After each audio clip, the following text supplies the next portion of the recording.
Dok, gigi saya dok, saya nggak tahu ada lubangnya dok, tapi tiba-tiba patah. Pas saya lihat udah lubang. Udah hancur. Karena lubang gigi itu terjadinya dia 6 sampai 48 bulan. Coba bisa bayangkan. Sampai nggak sadarnya itu. kita, ya nggak sadarnya kita itu ada lubang, sampai kemudian tiba-tiba akhirnya udah keburu sakit, keburu patah, dan akhirnya harus dicabut ujung-ujungnya.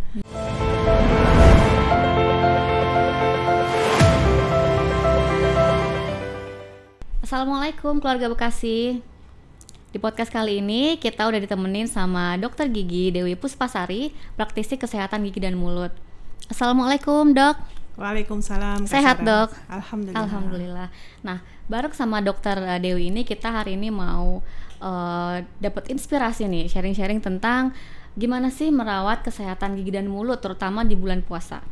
Oke dok, nah sebenarnya apa sih yang dimaksud dengan merawat kesehatan gigi dan mulut? Baik Kak Sarah, merawat kesehatan gigi dan mulut itu adalah bagian yang penting ya, bahkan menurut saya itu adalah bagian yang utama dalam hal perawatan kesehatan gigi dan mulut. Karena yang dimaksud dengan merawat gigi dan mulut itu, merawat kesehatan gigi dan mulut itu adalah mempertahankan kondisi gigi kita berada dalam keadaan sehat atau tidak sakit. Oke, berarti nggak cukup hanya dengan gosok gigi aja ya dok ya? Betul, ada beberapa hal yang juga yang harus diperhatikan untuk menjaga kesehatan gigi dan mulut kita. Oke, nah nih penting banget nih selama bulan puasa nih dok. Kenapa sih kita tuh penting untuk menjaga kesehatan gigi dan mulut? Banyak pasien yang datang ke klinik gigi ya, ketika menggambarkan rasa sakitnya itu tidak bisa digambarkan dengan kata-kata. Oke, itu sakit banget. Sakit banget ya, bukan cuma tidak bisa makan, tidak bisa tidur, tidak bisa bekerja, tidak bisa sekolah, duduk, bangun, berdiri semua sakit. Dengar anaknya ngomong saja udah sakit, udah marah-marah. Sangat sakit.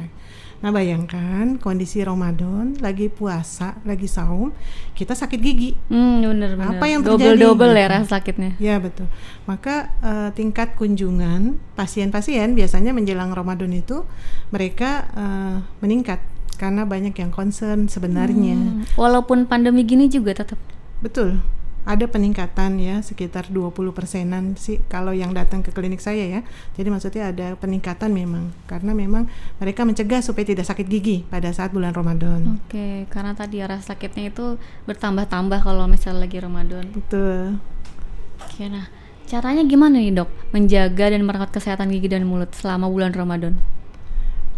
Jadi Ramadan kali ini kita lalui masih dalam keadaan pandemi ya Kak Sarah ya, di mana sebenarnya akses untuk berobat pada kesehatan gigi itu menjadi lebih terbatas karena ada beberapa klinik ataupun dokter gigi yang menjadi tidak praktek karena pandemi ini. Bener. Akhirnya pada pasien memang harus timbul ya, pada kita semua nih harus timbul kesadaran untuk bisa menjaga kesehatan gigi dan mulutnya secara mandiri. Berarti dari pribadi orangnya dulu yang harus muncul kesadarannya. Betul. Apalagi kesehatan gigi ini sebenarnya sangat penting nih Kak Sarah nih. Banyak yang belum tahu. Biasanya orang tuh berobat gigi itu sakitnya kalau udah sakit gigi. Jadi kalau misalnya giginya kalau belum sakit belum ke dokter. Kalau belum sakit belum, sehingga sebagian besar kunjungan itu mintanya cabut gigi. Gitu. Jadi cabut gigi itu banyak sampai gigi 6, gigi molar pertama tuh geraham pertama itu untuk orang Indonesia secara survei paling banyak sudah hilang, udah nggak punya itu gigi molar pertama. Karena tadi ya kalau udah sakit baru ke dokter. Betul. Padahal nih kalau kita lihat pentingnya kesehatan gigi dan mulut ya. Jadi ibaratnya rongga mulut itu adalah cermin bagi kesehatan tubuh kita. Jadi kalau seandainya kita melihat rongga mulut orang, maka kita bisa melihat status kesehatan orang tersebut secara umum. Ya misalnya gini, ada beberapa pasien datang dan dia nggak tahu kalau dia menderita diabetes. Tapi kemudian rongga mulutnya kelihatan gusinya memerah dan beberapa giginya ada yang goyang.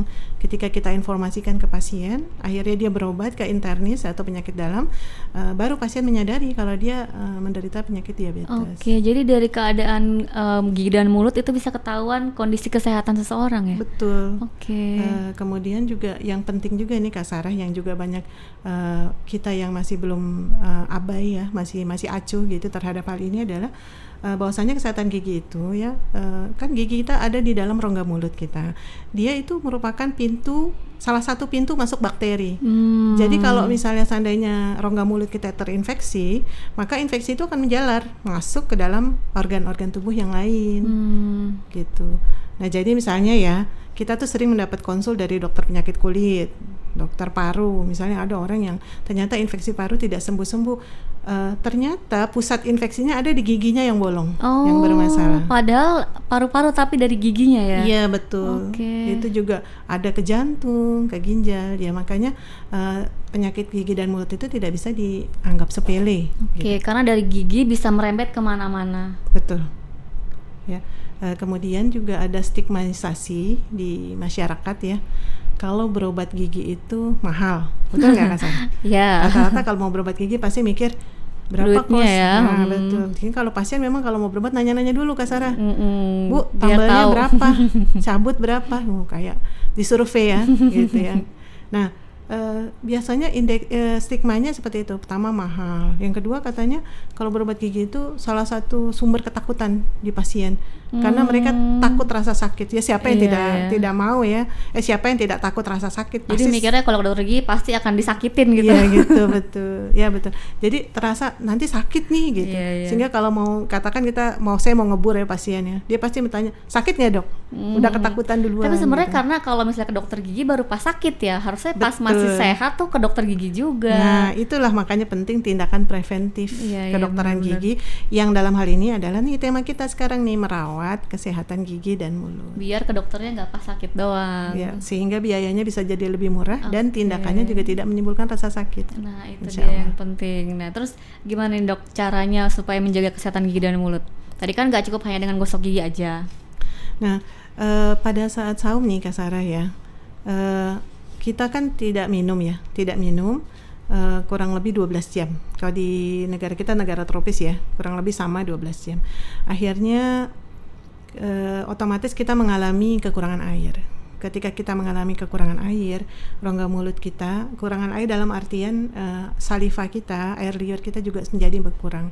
Ketika air liur itu berkurang, maka jadi saliva itu Allah ciptakan memang untuk sebagai penetralisir di dalam rongga mulut itu.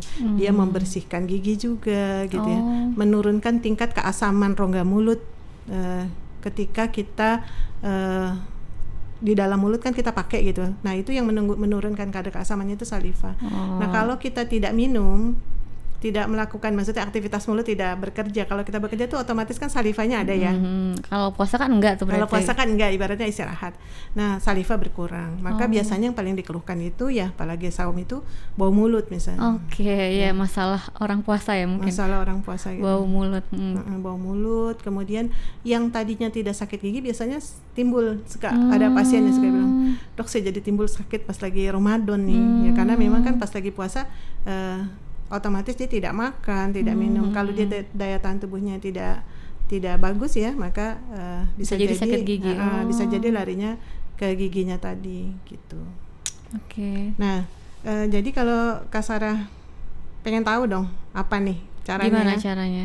Tadi selain pertama betul kita menyikat gigi secara teratur ya Kak Sarah ya. Jadi sikat gigi itu kalau anjuran WHO ya sama Kemenkes, kalau di Indonesia kan kita pakai Kemenkes ya, itu memang aturannya 2 kali.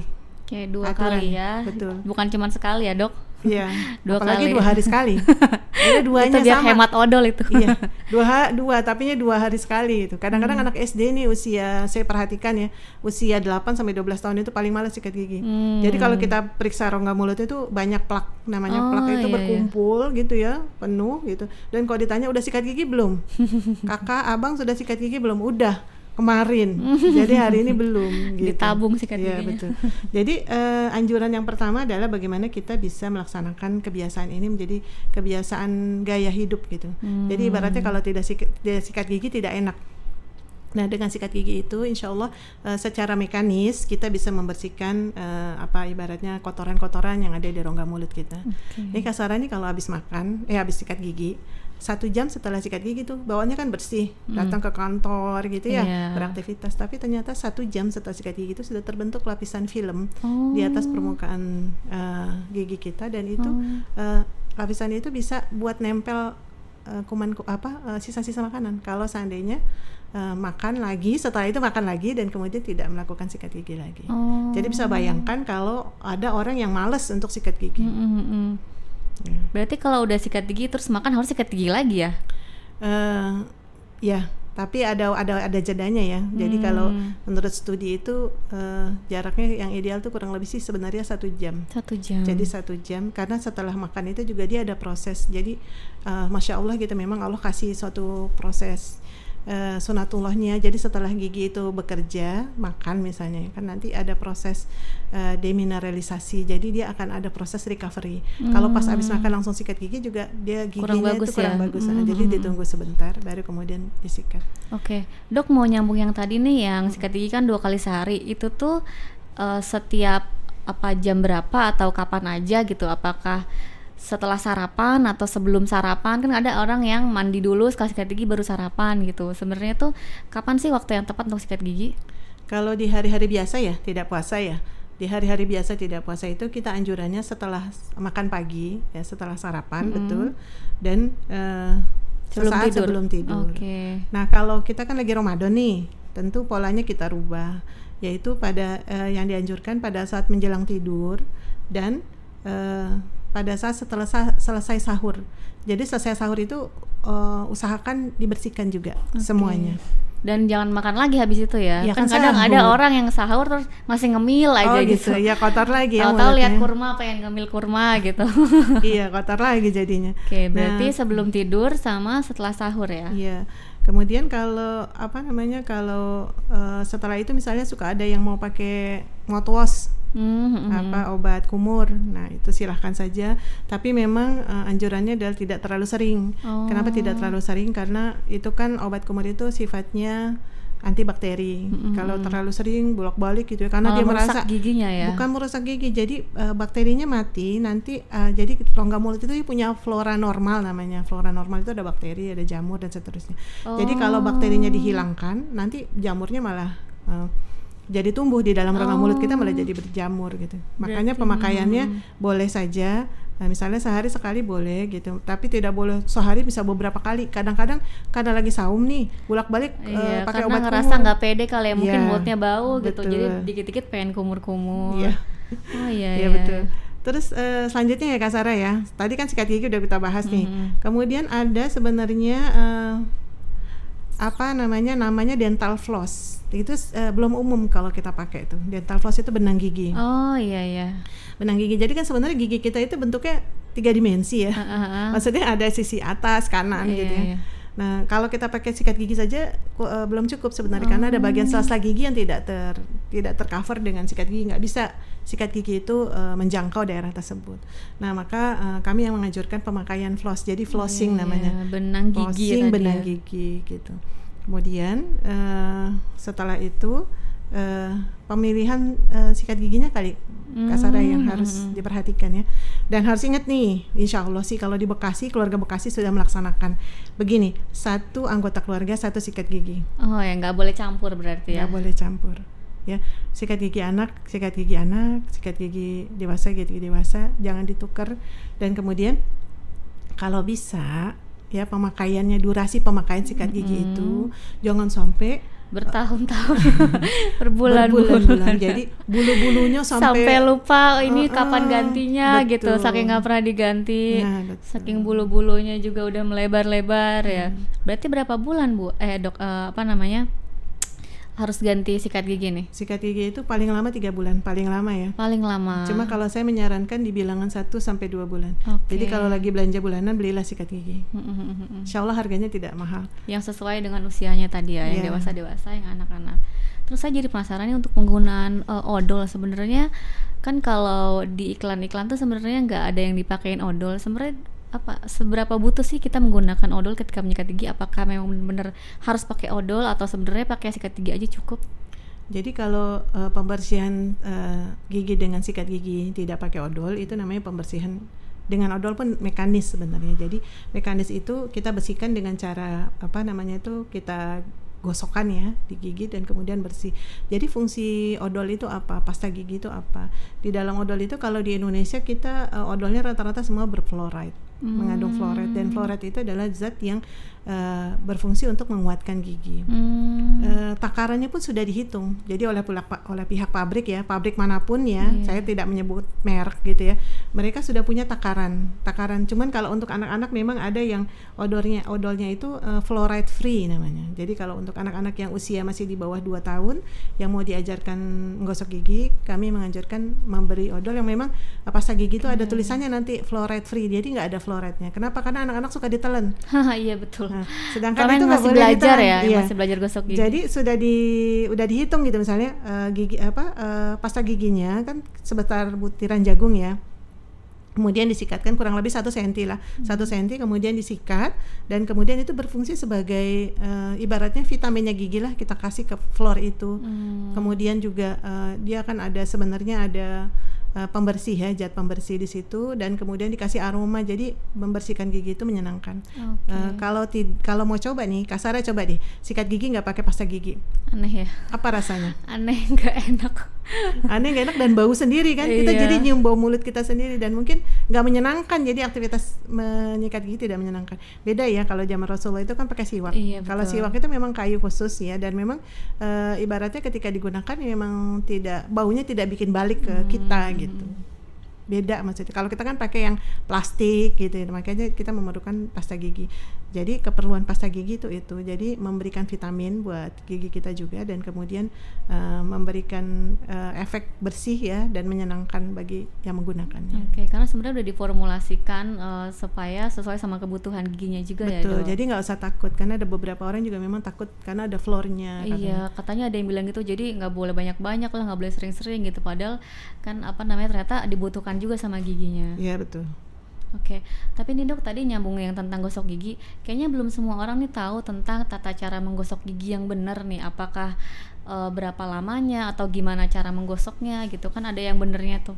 Kan ada orang yang ngasal aja gosok gitu, yang penting udah digosok gitu, udah bersih gitu, terus kumur-kumur gitu. Sebenarnya kan ada tata caranya ya Dok? Iya, sebenarnya sih kalau baca teori-teorinya udah banyak ya. Karena kadang-kadang pada beberapa orang gitu ya, memahami sikat giginya baru bersih kalau udah keluar darah. Padahal itu justru merusak gusinya. Jadi tekanannya gusi. diatur berarti. Betul. Ya. Tulang ibaratnya kalau kita menggosok gigi tuh misalnya di bawah ini gusi, jadi kita gerakannya ke arah atas. Kebalikannya kalau gigi atas kan gusinya di atas. Maka kita arahkan ke arah bawah. Gosok semua permukaan, baik yang di permukaan pojoknya, di permukaan kunyahnya, bagian dalam juga. Bagian dalam, bagian langit-langitnya, bagian lidahnya, semuanya. Gitu ya. Ini yang baru satu loh, Kasara loh, tentang menyikat gigi. Ada yang kedua nih Kasara, di bulan Ramadan ini kan kita kepingin menjaga kesehatan gigi dan mulut secara optimal ya. Gimana caranya? Di antaranya adalah tadi jangan sampai kita dehidrasi. Jadi ringan saja sebenarnya, gampang. Jadi aturan minum 8 gelas sehari itu harus kita laksanakan betul-betul. Supaya tadi ya salivanya tadi itu. Betul. Jadi kita juga kita sendiri tidak merasa dehidrasi. Ibaratnya nggak lemes, ya. Menabung air. Kalau saya bahasakan kepada anak saya yang masih SD itu, ayo kita tabung air, karena dia nggak mau minum, malas kan minum banyak-banyak. Saya bilang kita tabung air, besok saum kita akan berada dalam keadaan segar. Jadi aturannya itu ya Kasara ya, kalau boleh usul, pada saat berbuka itu 2 gelas. Berbuka 2 gelas. Sahur 2 gelas. 4 gelasnya lagi kapan? 4 gelasnya lagi pada saat jeda waktu antara sholat isya ke waktu tidur. Insya Allah bisa lah terpenuhi 4 gelas tadi itu ya. Jadi semuanya total 8 gelas. Kalau bisa dikira-kira tuh 8 gelas berapa liter ya Dok? Kurang lebih 2 literan. 2 literan. Takutnya ntar ada yang bilang gelasnya beda-beda gitu, jadi nggak bisa ngukur. Berarti gelasnya yang 250 ml ya. Kalau 8 gelas jadi 2 liter. 2 literan lebih. Ya, Kemudian Kak Sarah ya, lagi saum gini enaknya kan makan. Ya. Kalau kita ngeliat makanan tuh lapar mata ya. Kalau buka puasa ya. Betul. Mau lagi buka puasa, mau sahur. Apalagi sahur biasanya kita malas ya makan. Kemudian kita biasanya makan makanan yang mengundang selera. Selera kita, saya sama Mbak Sarah kan pasti beda-beda. Nah, sebenarnya kalau anjurannya adalah hindari makanan-makanan yang merangsang. Ya, misalnya makanan-makanan yang terlalu manis gitu. Kemudian yang terlalu tinggi tingkat karbohidratnya. Itu hanya di saat sahur aja atau buka juga? Sama, di antara sahur dan buka. Jadi ibaratnya kalau kita berbicara kesehatan gigi dan mulut itu, dia bukan hasil dari sebuah usaha yang langsung jadi gitu. Tapi dia merupakan usaha yang panjang. Sama kayak orang sakit gigi juga. Jadi nggak mungkin tiba-tiba. Iya, Kadang-kadang betul. pasien suka begini nih, Kak Sarah nih, dok, gigi saya dok, saya nggak tahu ada lubangnya dok, tapi tiba-tiba patah. Oh, Pas saya lihat udah lubang. iya, udah hancur Karena ya. lubang gigi itu terjadinya dia 6 sampai 48 bulan. Oh, Coba bisa bayangkan. Sampai nggak selama sadarnya itu. kita, ya nggak sadarnya kita itu ada lubang, sampai kemudian tiba-tiba akhirnya udah keburu sakit, Keburu sakit. keburu patah. dan akhirnya harus dicabut ujung-ujungnya. Iya. Menurut penelitian nih, kalau mau makan enak, kalau mau bisa makan enak, minimal ada 20 gigi di dalam rongga mulut, minimal ya, 20 gigi. minimal. Coba hitung giginya masing-masing. Langsung hitung gigi. Semoga masih bisa makan enak. Baik, lanjut ya. Jadi hindari makanan-makanan yang merangsang. Mungkin kalau di Indonesia kita banyak makanan-makanan yang mengandung gas. Nah, itu juga harus dihindari. Sayur-sayuran yang mengandung gas seperti kol gitu ya. Berarti yang aman tuh yang kayak apa dong? Ya, makanan-makanan yang sebenarnya dia mudah dicerna oleh pencernaan. Karena pencernaan kita kan dia sedang diistirahatkan kan, lagi saum itu tidak boleh bekerja berat gitu. Misalnya banyak sayur-sayuran dan buah-buahan itu jauh lebih baik. Kalau makanan-makanan yang mengandung gas itu ya seperti tadi ya, sayuran misalnya kol gitu, atau makanan-makanan kayak jengkol, pete gitu kan nikmat sih sebenarnya ya. Tapi ketika dimakan pasti akan menimbulkan tidak enak, apalagi besoknya ketika dia saum. Iya. Gitu. Itu sih yang dihindari. Kemudian pada saat pandemi ini kan kita pakai masker nih, Kak Sarah ya, di mana-mana pakai masker. Nah, ketika kita pakai masker itu kalau bisa 4 jam sudah ganti. Kenapa? Apa pengaruhnya sama kesehatan gigi dan mulut?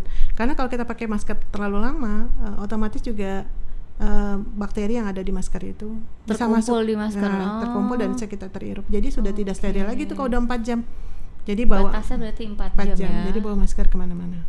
Ya. Harus bawa masker cadangan. Ganti Iya. maksudnya. Ya, masker ganti supaya tiap 4 jam bisa ganti. Ya. Kemudian kalau misal ini dok, kan ada orang yang kalau pakai masker suka ditisuin tuh. Kalau misal dia cuma bawa tisunya aja gitu, bisa nggak sih? Jadi yang diganti tisunya doang, bukan maskernya gitu. kan yang di luarnya tetap yang terkontaminasi bakteri tetap ya. Oh, jadi maksudnya kontaminasi bakteri itu yang dari luar. Oh, dari luar bukan kan yang dari dalam berarti ya? Iya. Kemudian juga merangsang bau mulut sih sebenarnya kalau pemakaian masker terlalu lama. Oh, Oke. Berarti bukan tisunya yang diganti tapi maskernya yang tetap diganti. Iya betul, diganti secara utuh semuanya. Dan itu harus jadi sama, ini kan kita lagi hidup di new normal nih katanya. Dan itu harus jadi kebiasaan kita. Jadi bawa spare masker di dalam tas sehingga setiap waktu kita bisa ganti ya. Konsumsi buah sayur yang banyak ya pada saat Ramadan ini, dan tadi ya pola makan sehat ya Kak Sarah ya yang mesti diperhatikan. Jadi jangan makan yang sehat ya dok, bawa masker cadangan. Jangan hawa nafsu saja. Jangan hawa nafsu gitu ya, kadang-kadang kan maunya yang enak, yang menyenangkan. Belum tentu sehat padahal. Belum tentu sehat ya. Dan kemudian kalau yang merokok nih, usahakan tidak merokok. Ya, tidak merokok. Itu pengaruh juga ke kesehatan gigi dan mulut. Betul. Ya. Jadi kanker mulut, kanker ada di dalam rongga mulut. Dan itu penyebab terbesarnya adalah dari smoking, dari merokok. Gitu. Dari apa, nikotinnya atau apanya? Ya, jadi zat-zat yang ada di dalam rokok itu banyak sekali, dan sampai kemarin belum lama ya, 1 bulan yang lalu itu saya ikut seminar ya, pembicaranya guru besar ya dari Amerika, dan dia bercerita tentang masalah rokok itu dibedah ya, racunnya banyak betul, sampai lebih dari 40 jenis racun ada di dalam rokok itu sendiri, dan itulah akhirnya menyebabkan menjadi sifatnya bisa menyebabkan kanker di dalam rongga mulut. Oke, stop merokok. Ya, terutama ketika bulan Ramadan ya dok. Sebenarnya udah latihan kan, udah 12 jam nggak ngerokok sebenarnya. Iya betul. Seharusnya udah bisa jadi latihan ya untuk stop merokok, karena memang merokok itu sumber penyakit ya. Betul. Banyak sekali penyakit dari rokok. Iya, dimulai tadi dari rongga mulut. Oke. Tadi jadi dari buah-buahannya yang sehat, terus minum air putihnya yang cukup, bawa masker ganti, dan juga hindari merokok itu untuk menjaga kesehatan gigi dan mulut selama bulan puasa tadi ya dok. Iya betul. Oke, ada lagi mungkin dok? Terus kunjungi dokter gigi secara teratur. Oke. Kadang-kadang kita suka hilaf ya. Tadi kalau nggak sakit tidak berobat gitu. Maka kita usahakan mengunjungi setiap 6 bulan sekali loh minimal loh. Oh itu Mbak Sarah. minimal 6 bulan sekali Ya, minimal. kita lakukan kunjungan ke dokter gigi untuk check up kondisi gigi kita, karena tadi lubang kan terjadi 6 sampai 48 bulan nih. Kita nggak tahu barangkali ada yang sudah bermasalah dan harus ditangani secara dini. Karena tadi ya Mbak Sarah ya, kadang-kadang saya suka dapat protes tuh dari pasien ketika berobat gigi tuh, pertanyaan pertama-tama gini, dok saya berapa kali balik dok? Gitu kan, karena biasanya kalau ke dokter gigi itu suruh balik lagi kan ya. Dan itu pasien rata-rata nggak suka. Gitu. Ya, sebenarnya dokternya juga sebenarnya yang butuh dia sendiri ya. dokternya juga tidak berkenan, tapi kan ini memang pengobatannya seperti itu. Kalau sudah parah harus beberapa kali balik. Nah tadi ini kan kita ngomongin tentang cara merawat nih. Ketika masih baru dini, maka kita bisa lakukan pengobatan selesai. Jadi satu kali kunjungan selesai, kan menyenangkan jadinya.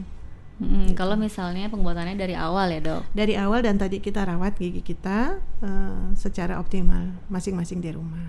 Oke, itu tadi ya, ayah dan bunda jangan lupa jaga kesehatan gigi dan mulut. Jangan ke dokter kalau misalnya udah sakit, tapi sebelum sakit rutin ke dokter minimal 6 bulan sekali. Iya betul. Oke, ada lagi mungkin dok? Nah yang juga yang saya perlu ingatkan lagi ya, kalau masalah di dalam rongga mulut itu kadang-kadang kita tuh cuma pedulinya, maksudnya baru sadarnya ada masalah adalah kalau gigi sakit. Padahal di dalam rongga mulut itu bukan cuma ada gigi, tapi ada gusi juga, ada jaringan lunaknya. Sehingga sering sekali pasien datang berobat, usianya berapa Pak? 40, 50 tahun. Ketika dilihat ya, giginya kadang-kadang mungkin kondisinya masih bagus, tapi apa yang terjadi? Karang giginya itu banyak betul, dan itu menyebabkan giginya menjadi goyang. Kalau karang gigi sama plak tuh beda ya? Plak itu awal mulanya. Jadi plak itu awal mulanya ketika tidak dibersihkan. Tadi kan ada lapisan film tadi ya, biofilm. Ketika 1 jam setelah kita menyikat gigi itu ada biofilm. Dan kemudian nanti setelah kita makan nanti ada lapisan sisa-sisa makanan yang menempel. Bakteri, koloni bakteri pun menempel. Secara penelitian ya, Kak Sarah, itu bakteri yang ada di dalam rongga mulut itu ternyata ditemukan juga di kotoran manusia. Makanya kalau bau mulut itu luar biasa. Iya. Ya, jadi baunya itu sampai masya Allah gitu, mungkin mengganggu orang lain. Nah makanya itu kita cegah hal-hal itu terjadi. Nah karang gigi itu dia akan menghabiskan gusi kita. Jadi akhirnya gusinya menjadi rusak.